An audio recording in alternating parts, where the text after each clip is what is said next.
Alors c'était difficile cette semaine d'échapper à cette annonce, ouais, ici relayée par Yann Lequin, le responsable de l'IA chez Meta. Ça y est, Llama 3.1 est sorti.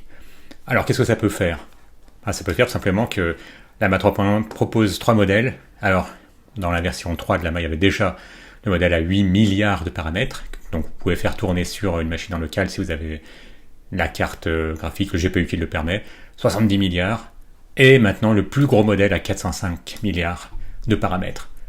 Ça veut dire quoi en gros? Le message qui est envoyé, c'est que maintenant Meta est capable de faire aussi bien que les leaders du domaine comme OpenAI et son ChatGPT 4o, ou Anthropic et son Claude 3.5 Sonnet, et l'objectif de Meta via son Llama 3.1 et ses 3 modèles, c'est dire que ça y est, ils sont dans la course et qu'il faut compter avec eux. Ils sont plus simplement en train d'essayer de rattraper leur retard en matière de LLM, et surtout, eux sont capables de le faire en open source et gratuit.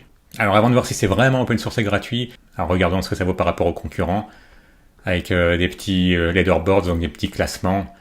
Là on peut voir que par exemple sur la programmation, bon sans surprise, ceux qui connaissent Claude, notamment sa dernière version, 3.5 Sonnet, savent que c'est le meilleur sur la génération de code, donc quand vous êtes programmeur, c'est sans doute ce que vous utiliserez de préférence. Mais où se situe Llama? Il est juste au pied du podium. Pour le fait de suivre des instructions, il se place en première position. En maths, deuxième position. Un autre benchmark intéressant qui lui se vante en fait d'être capable de contrer les LLM qui sont entraînés, taillés spécifiquement pour être bons en benchmark et pas forcément aussi bons en utilisation courante. Mais on peut voir de nouveau que le plus gros modèle, celui qui a 405 milliards de paramètres, eh bien il est en deuxième position. Voilà, je recherchais où était Mistral, au passage, Mistral Large. Alors puisqu'on voit maintenant que non seulement il n'est pas ridicule, mais en plus, contrairement à ses concurrents, il est gratuit open source, est-ce qu'il est vraiment gratuit? Alors il est gratuit tant que vous n'avez pas plus de 700 millions d'utilisateurs mensuels. Il faut vraiment être parmi les très grosses boîtes pour avoir plus de 700 millions d'utilisateurs actifs. Donc c'est pas complètement gratuit. Il faut être en dessous de 700 millions d'utilisateurs actifs, mais c'est quand même gratuit jusqu'à cette barrière qui est tellement haute qu'on peut dire que oui, c'est quasiment gratuit dans 99% des cas. Est-ce que c'est complètement open source? Vous avez accès au modèle, vous pouvez le customiser, vous pouvez faire sauter la censure, mais vous n'aurez pas accès aux données qui ont servi à l'entraîner. Donc voilà, on va dire partiellement open source et quasiment tout le temps gratuit. Pour entraîner un modèle comme Llama 3.1 en 405 milliards de paramètres, il a fallu aligner, j'ai les chiffres sous les yeux, 16 000 GPU H100 pendant plusieurs mois. Donc c'est un entraînement estimé à près de 100 millions de dollars.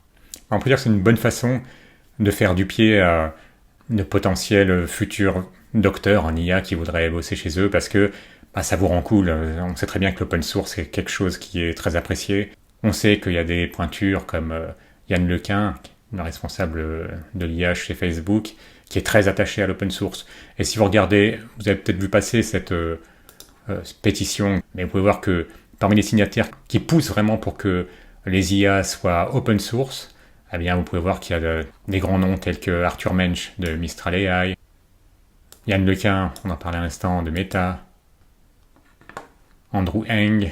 Bon, il y a énormément de grosses pointures de l'université très connue, Columbia, Berkeley, l'ENS, etc., etc. Donc c'est quelque chose qui attire. Et on sait très bien que pour faire progresser la recherche, il faut attirer des cerveaux. Et donc quand on voit leur attachement aux techno open source, c'est déjà un pas dans la bonne direction de la part de Meta pour les attirer. Lorsque vous proposez des services gratuits, c'est aussi une très bonne façon d'accélérer l'adoption de ces produits. En gros, de vous tailler rapidement une grosse part du gâteau du marché existant des produits liés à l'IA. C'est une façon aussi de faire mal aux concurrents. Surtout quand vos concurrents, ils proposent uniquement des produits payants. Vous savez que si vous commencez à leur manger la laine sur le dos avec des produits équivalents et gratuits, sachant que vos concurrents, ils sont eux aussi en train de dépenser des milliards de dollars à entraîner leurs modèles, à aller faire des recherches autour de ces modèles, c'est une façon non seulement de faire mal aux concurrents actuels, mais aussi de rendre le ticket d'entrée, paradoxalement, pour quelqu'un qui essaierait de vous concurrencer vous-même sérieusement, plus élevé, puisqu'il saura qu'il mettra beaucoup plus de temps que prévu à vendre des produits quand ils seront passés donc de la simple phase de R&D à la phase d'ingénierie où sont ensuite des produits à vendre qui sont proposés. Les reproches qu'on fait à Llama par rapport notamment à ChatGPT 4o, c'est qu'il est capable de gérer uniquement du texte. pouvez pas lui faire lire une image, vous pouvez pas agir avec lui, par exemple par le biais de la voix, comme on a vu en démo il y a quelques mois sur la dernière version de ChatGPT. Pour ChatGPT, il faut quand même reconnaître que pour l'instant, on ne voit pas arriver. On a vu la démo, mais on ne voit pas encore cette fonctionnalité déployée et utilisable par les utilisateurs, y compris les utilisateurs payants. Donc on n'est pas encore sûr que le côté multimodal de ChatGPT 4 est vraiment aussi au point que ce que montraient les démos. En attendant, on a pu voir que avec Claude, par exemple, Claude 3.5 Sonnet, vous pouvez lui fournir une photo et à partir de cette photo, par exemple, interagir via la photo, que ce soit de répondre à des questions ou de générer quelque chose à partir d'une photo qui aura été fournie. Ça, bon, c'est pas possible pour l'instant avec les modèles proposés par la famille Llama 3.1. En revanche, au niveau du contexte, on peut dire que Llama 3.1 rivalise complètement avec ses concurrents puisqu'il propose 128 000 tokens. Donc en gros, ça correspond à peu près à 250 pages. Alors c'est pas assez pour, notamment quand on veut lui faire générer du code ou refactoriser du code, ce sera pas assez pour lui passer une grosse application d'entreprise entière.